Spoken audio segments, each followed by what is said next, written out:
بسم الله الحمد لله والصلاة والسلام على رسول الله صلى الله عليه وسلم إن شاء الله وحين وحر إسقى شيءنا بشهر رمضان أو نصاه هيسا وين حسوسيننا فضائش هذا سيدان أقنا هاي إخواني بشهر رمضان سدح مرحلة أي صومرتي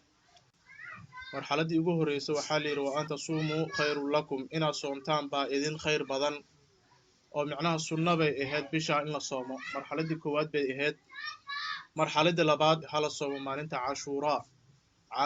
oo kaliya ayaa waajib ahayd marxaladii saddexaad oo marxaladii u dambeysay ahaydna ilaahay wuxuu leeyahay subxaanahu wa tacaala kutiba calaykum asiyaamu kamaa kutiba cala aladiina min qablikum lacallakum tattaquun soonku waa laydinkugu waajibiyey adinka iyo dadyowgii idinka horeeyey macnaha ambiyadii iyo ummadihii naga horeeyaba way soomi jireen waxa laydinkugu waajibiyeyna wax kale ma ahan waxaa weeye inaad macnaha taqwaniga la helo lacallakum tattaquun معناها سياد معناها إلهي عبسدي صلاهلو معناها مقصدك صونك لو سومهايو مقاصدي سو حاكميد عبسدي إلهي إن لها معناه سياس وحا عدينا يا حديث بدنا عدينا سؤال فليس الله بحاجة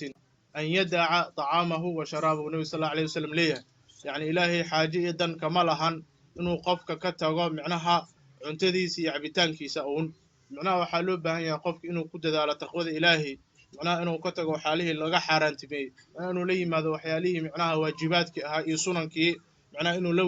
لو باهيا تقوضنا وحوي وإنت أصو قفك معناها وحي إلهي وكحارانتمي إنه كتاغو وحي معناها إلهي وكواجبيين إنه لي ماذا لو باهيا معناها أعماش الله معنا هنا ومد حسية مد معنوية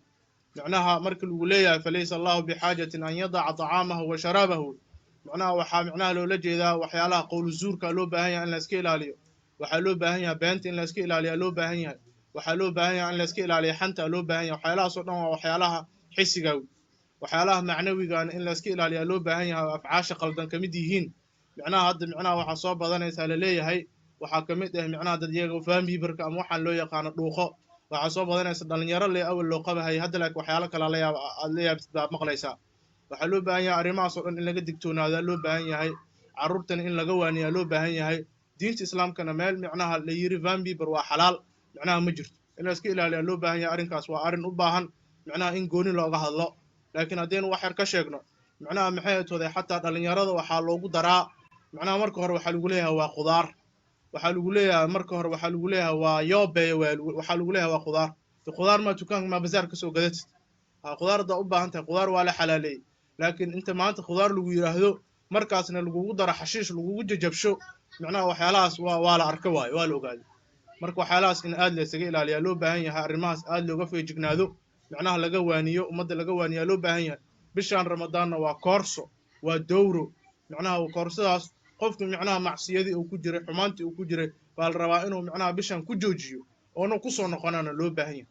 laana hadii kale waxay noqonaysaa inaa micnaha bishan un caabudid bay noqonaysaa ka arimahaas iyo inahaas arimo aad muhiim u ah weey in badan dhalinyaradu waxa u geysa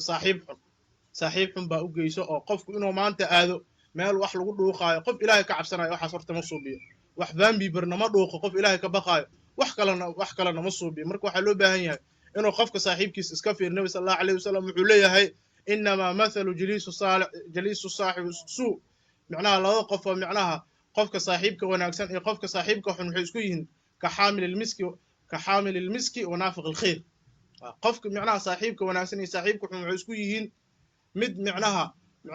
معناها برفون قداي مد دب شداي دب نت شداي إحساسه كتل النبي صلى الله عليه وسلم وفي رسمك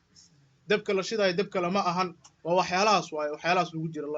النبي صلى الله عليه وسلم كهلا marka waxa loo baahayaa inuu qofka saaxiibkiisa dhalinyarada iska ilaaliyaan qofkii la saaxiibayaan waalidiintan ay la socdaan qofka uu la socdaa macnaha waalidiintan waajib baa ka saar inay macnaha arrimahaas ka waaniyaan arrimahaas inay ka waaniyaan waajib baa ka saaran oo bishan ay uga faa'iideystaan taqwo iyo acmaal saalixa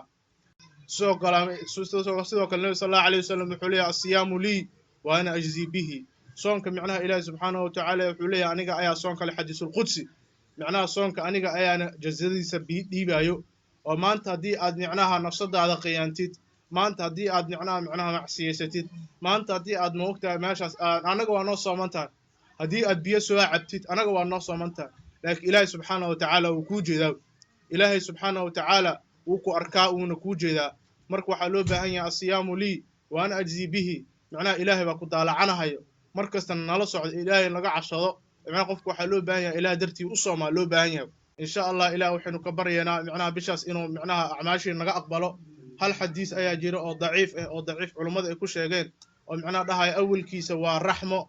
آخر كيس وإحنا عاص آخر كيس وعتق من النار حديث كاس ضعيف وهي معناها لكن إلهي وحاول يديسننا إلهي إنه نار نجا حريا ويديسننا باب الريان dadka looga yeeray oo micnaha ay ka galaan kuwa ka mid noqda ayaan weydiisanaynaa ilaahay waxaa kaloo la soo sheegay gobolada Soomaaliya iyo waxa la yiraahdaa lagu dhibaataysan yahay